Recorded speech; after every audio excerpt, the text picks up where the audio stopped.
going on, Cowboys, man? Back with another installment of my show.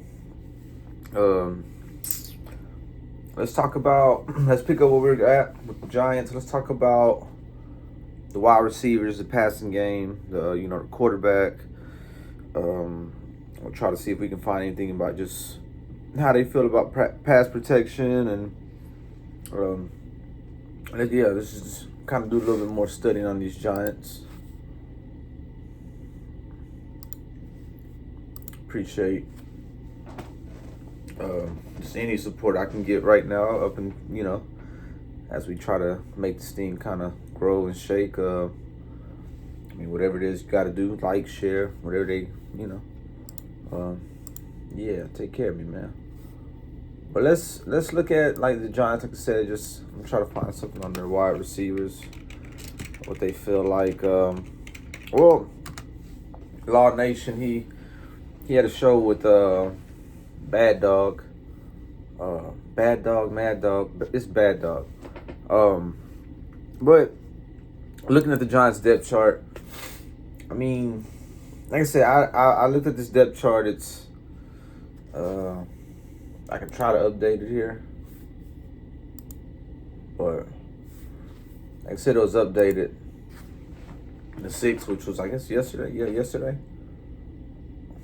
So yeah, as it stands, Jalen Hyatt is the backup. You got Isaiah Hodgins, Darius Slayton, Paris Campbell. It's just a lot. Sterling Shepard, Wandale Rock. It's a lot of guys.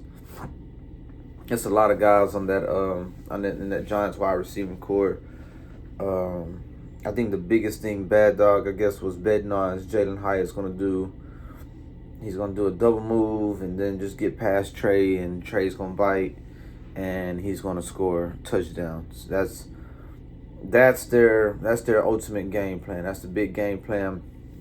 Again, I'm not X's and O's guy. Anybody who could be willing to teach me, I sure would learn. But as of right now, I can kind of just go off of what I hear, what I see, what's being talked about, and just kind of give my opinion. That's my biggest thing. I have an opinion. I have so many opinions, so I'll just throw my opinion out, and yeah. And as I'm trying to form my opinion, I'm trying to just kind of do my research here, my due diligence. And tonight we had the Chiefs and Lions, and you can't. I talked about the Lions, I think 2 nights ago. I talked about the Lions not being too. I was doing a series where I was kind of breaking down every team, just trying to do my research on them, teams that we play. And so we're talking about the Lions, and it just kind of, I felt the Lions were going to be a playoff contending team, but just still a couple more pieces. And I still honestly feel that way. 21-20 final score. I wouldn't necessarily say the Chiefs have a great defense. They're missing Chris Jones, so I think the Lions are. They'll be a good team. They got a lot of talent on the team, but there's also gaping holes. And if you're trying to contend, you can't really have like holes on your team. Like, everything has to be. The worst player has to be at least solid. And then just follow along with just a lot of great play. The Lions have a lot of great play at the offensive line. That's one thing I probably was maybe a little underestimating. I saw guys like Vitae and I think Decker. But man, yeah, those guys look like they're a force up there. So good offensive line overall. Not good, but great. So they'll be a great asset. Aiden Hutchinson looked, real well. He looked real good. But you kind of look at who he was going against, the Chiefs offensive lineman. It wasn't too impressive. I guess I might not know the guy, but he just got thrown inside and just kind of ate up that guard all, throughout the rest of the game. So 21-20. Mahomes didn't have any weapons. Kelsey was out.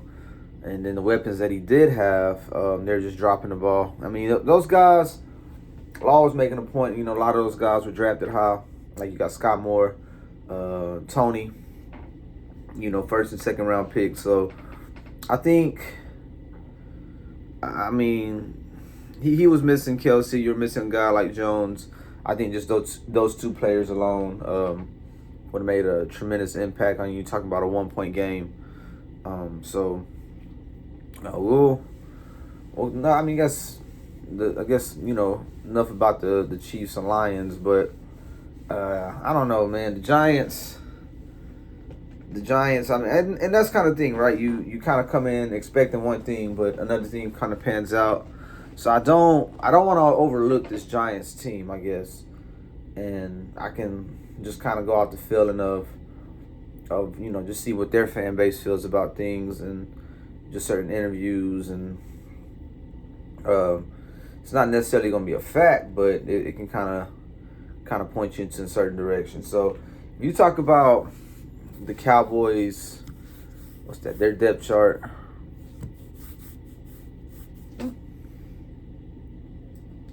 Wow.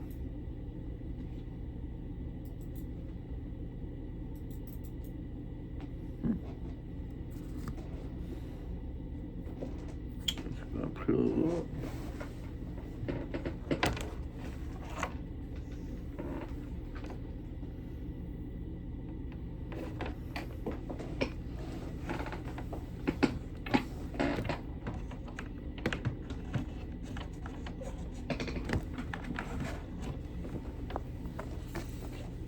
My fault, y'all. I had to get this mouse hooked up.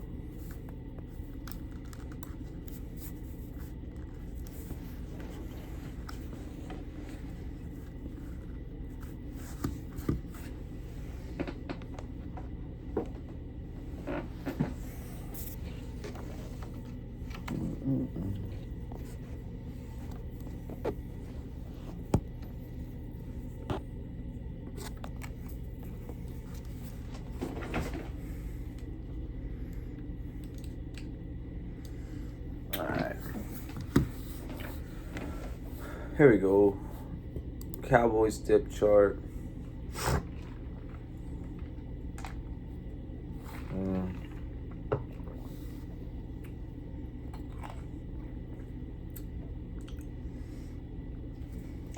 All right, so we're looking at Gilmore, Donovan Wilson, Malik Hooker, Trayvon Diggs, Deron Bland.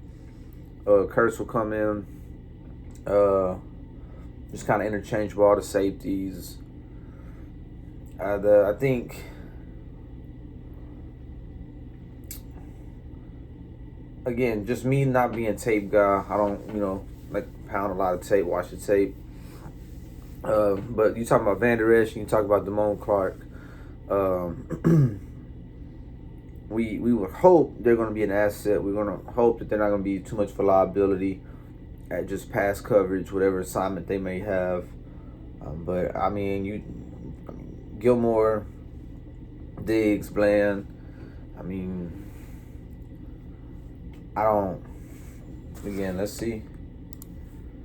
Hodgins, Slayton, Campbell, Hyatt, you know, like, yeah. So I as far as, I mean, so what do we say? They have leaks on at their guard positions. Running back wise, you know, it's Saquon, it's Daniel Jones. You would hope that you can get a boost from Damone and what you have with Mozzie and Hankins. Then you know what you can get from DeMarcus Lawrence and what he is as a run stopper. So passing wise, you don't really feel threatened by the Giants. And again, they've gotten better, but they're not, you know, they still have a way. Like a guy like Jalen Hyatt could be, you know, there's a reason he dropped. You know, there's a reason he dropped. I mean, he's too fast to drop that low. So it's kind of like, what was the reason, right? What was going on with Jalen Hyatt that, you know, he dropped that low? So I think Yeah, I really don't see a threat. You got the tight end Darren Waller, Daniel Bellinger, which let's check out what Bellinger did for their team last year. I don't know. Like I can. Nah, it's kind of any given Sunday for sure, but let's see. All right, so Daniel Bellinger last year.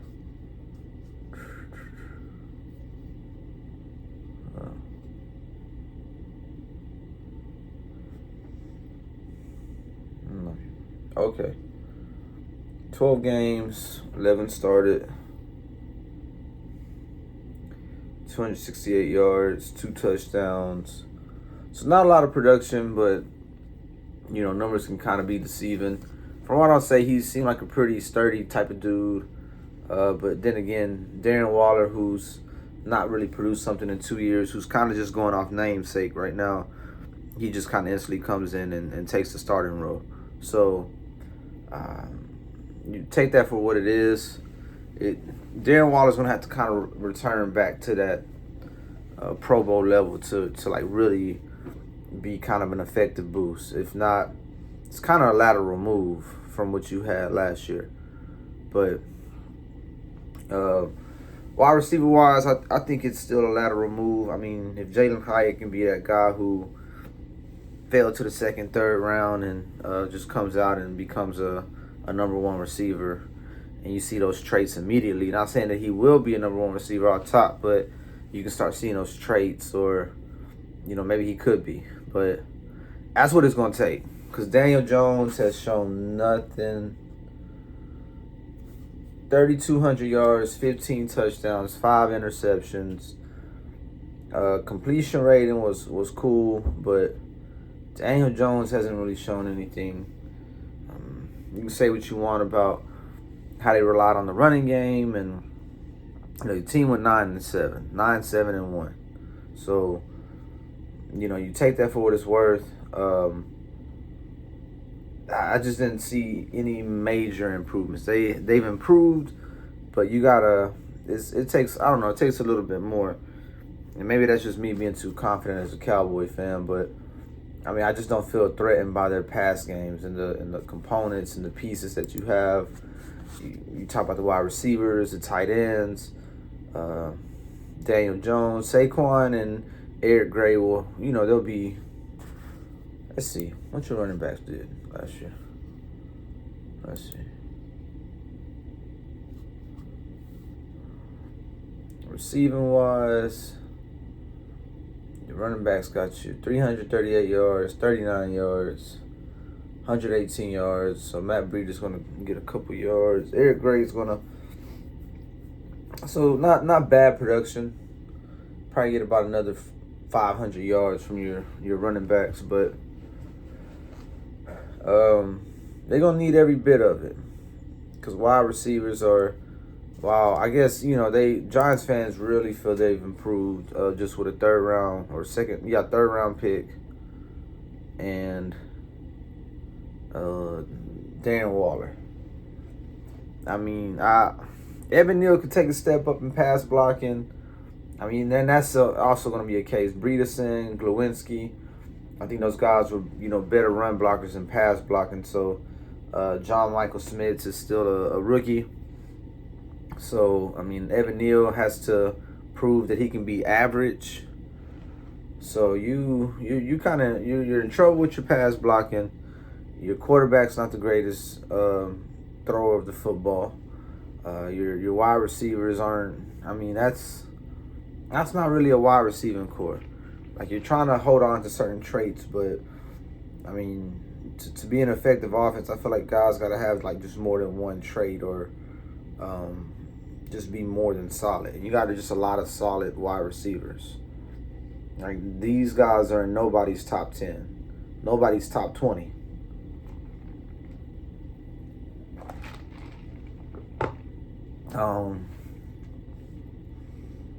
You can hope at best that that'll change, and that you will see one of these wide receivers in the top 15, somebody's top 10, but that's highly doubtful. And I mean, you see what I mean, last year with the Cowboys, when Pollard went out, like CeeDee Lamb wasn't enough, and so right now their biggest weapon is still Saquon Barkley. Saquon is, I mean, you got to get something from him in the receiving game. He has to get another 300, really, hopefully 400-yard campaign to kind of assist with, in this past game, because I don't like 3,200 yards. How many games did Daniel Jones play last year? He played 16 games, and he threw 3,200 yards. So I don't know what to tell you, Giants fans. I just, that's like, and that's the thing. Like, we always get flack for having belief, but this is what y'all believe in. So I don't understand it. Like, as Cowboy fans, we believe in our squad, man, and I look at this squad, and it's not really anything to really be concerned about yet. Offensive line to defensive line, I think we win that matchup. I think running game to running game. Yeah, we win that matchup. But, I mean, Saquon's name alone is going to carry enough people to feel like we don't win the matchup. But passing game wise, I mean, there's no wide receivers that are going to get open on Diggs and Gilmore. They're not going to, like, it's two of them, The biggest problem last year is we always had like a bad number 2 corner. So, health, of course, is always a big issue for everybody. You look at what happened with the Chiefs tonight, missing Kelsey, and of course Chris Jones going through with his little contract issue. So I would think. I mean, it's yeah, it's no competition so far. I mean, eventually, I guess we're going to be able to get into the Giants' defense versus our offense. So we'll look at that. Let's see. Who will lead the Giants? Wide receiver stat predictions. Like, we don't have to ask that, right? We know who's going to lead the Cowboys wide receiver wise stat prediction. There's no article, there's no video, there's no vlog that's out, no podcast from any of the guys. No one's asking who will lead the Cowboys wide receivers stat predictions. Let's see what Giants might have found a stud wide receiver. Next stud. Like, that was the name of another article. So, I don't know. At Ollie, we get it. School's back in session, and the juggle is real. The juggle is real. This is Big Dash knows. Why am I here? Why are you here? I'm supposed to be enjoying this break. Training camp does not start for another 3 weeks, most likely. I think it's about 3 weeks now. But I'm still here talking Giants football. Everybody is ready to take a break. Content is that was like 2 months ago. Obviously, we're all waiting for the Saquon Barkley news. Yeah, we already found a lot of that out. Those guys over there in New York. Great addition for the New York Giants last year. Picked them up off of waivers. Great addition. Got really, really comfortable with Daniel Jones very, very quickly. And he only played 8 games. He had about 33 receptions and 351 yards, 4 touchdowns in the regular season. Now, of course, he played in 2 playoff games. Isaiah Hodgins game, which was a very good game for him. Had over 100 yards receiving in that game. And then, of course, nobody showed up for that in Philadelphia. But it is what it is. So last year, 33 receptions in 8 games, 351 yards and 4 touchdowns. I was stuck between 2 guys. I was stuck between, well, I'll say, Hodges was one of the guys that I thought about being the security blanket for Daniel Jones, getting a majority of the targets, and being that they're always talking about Darius Slayton, and I don't hear a lot of people. Again, 750 yards, about 7 touchdowns is what I have for Hodgins, or what my expectations for Hodgins are this year. And again, all these guys can do absolutely better than the numbers that I'm giving you guys right now. I'm just saying this is my expectation right now. Yeah, 724 yards for Darius Slayton last wide year. Receiver by committee instead of having 2 one touchdowns. dominant type of wide receiver that's your go-to guy. So next on the list, I'm going to talk about Darius Slayton. And last year, Darius Slayton played. Yeah, that wide receiver by committee stuff don't work. Giants again are they're gonna have to rely on that running game. They're gonna have to rely on Saquon to do it all, and